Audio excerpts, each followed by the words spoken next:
দেশের স্বাধীনতা সার্বভৌমত্ব নিরাপদ, একমাত্র দেশের স্বাধীনতা সার্বভৌমত্ব নিরাপদ হচ্ছে ইসলামী শক্তির হাতে। এরাই দেশকে স্বাধীন রাখবে ইসলামের জন্য, আর কেউ রাখতে পারবে না। তাই আজকে ইসলামী শক্তি ঐক্যবদ্ধ হয়েছে এবং আমরা আশা করছি আর ঐক্যবদ্ধ হবে এবং একটি বাক্স নির্বাচনে আসবে ইনশাআল্লাহ। সবাইকে ঐক্যবদ্ধ হয়ে আগামী নির্বাচনে আমরা ইসলামী শক্তিকে বিজয়ী যদি করতে পারি, স্বাধীনতার সার্বভৌমত্ব রক্ষা হবে, আবার পাশাপাশি এদেশের আল্লাহর আইন এবং সৎ লোকের শাসন প্রতিষ্ঠিত হবে ইনশাআল্লাহ। তাই যদি আমরা এদেশের শান্তি চাই, কল্যাণ চাই, মানুষের চাহিদা মাত্র চারটা। একটা হচ্ছে সে তার জানের নিরাপত্তা চায়, কথাটা ঠিক কিনা বলেন? সে তার মালের নিরাপত্তা চায়, কথাটা ঠিক কিনা বলেন?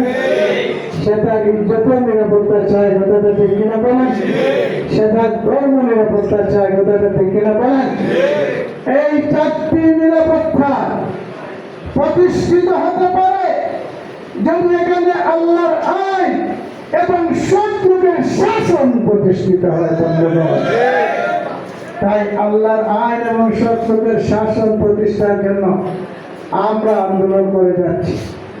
আর এইগুলো প্রতিষ্ঠিত হলে শুধু মুসলমানদের নিরাপত্তা আসবে না, সকল ধর্মের লোকের নিরাপত্তা আসতে বাধ্য। তাই সকল ধর্মের লোকদেরকে আমি আহ্বান জানাবো যে আসুন, আপনারা আল্লাহর আইনের পথে আসুন, আসুন সব লোকের শাসনের পথে আমরা ঐক্যবদ্ধ হয়ে এ দেশকে গড়ে, এ দেশ থেকে দুর্নীতি দূর করে একটা শোষণমুক্ত নতুন বাংলাদেশ আমরা গঠন করি। আমার বন্ধুগণ, আমি আমার ভাইয়েরা অনেক কিছু বলছেন। আজকে আমাকে এখানে জামাতে ইসলামের নমিনি হিসাবে পেশ করা হয়েছে। আমি আমার ইবনে সিনা আপনারা সবাই চিনেন, আপনারা সবাই চিনেন। এখানে একদম যারা আছে, আয়া আছে, ক্লিনার আছে, ওয়ার্ড বয় আছে, অফিসার আছে, ডাক্তার আছে, ডক্টর আছে, কর্নেল আছে, মেজর আছে, সব ধরনের লোক নিয়ে হচ্ছে এই প্রতিষ্ঠান। সুতরাং এই প্রতিষ্ঠানটা দীর্ঘদিন থেকে আমি আমার বডিকে নিয়ে পরিচালনা করছি। সেই তৌফিক আল্লাহ দিয়েছেন, এই জন্য আমি আপনাদেরকে সাথে নিয়ে আল্লাহর শুকরিয়া আদায় করতে চাই। সবাই আলহামদুলিল্লাহ।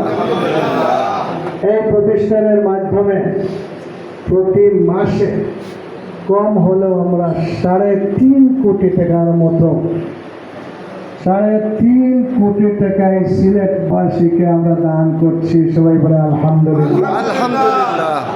আপনারা জানেন আমরা একটা ডিসকাউন্ট দেই।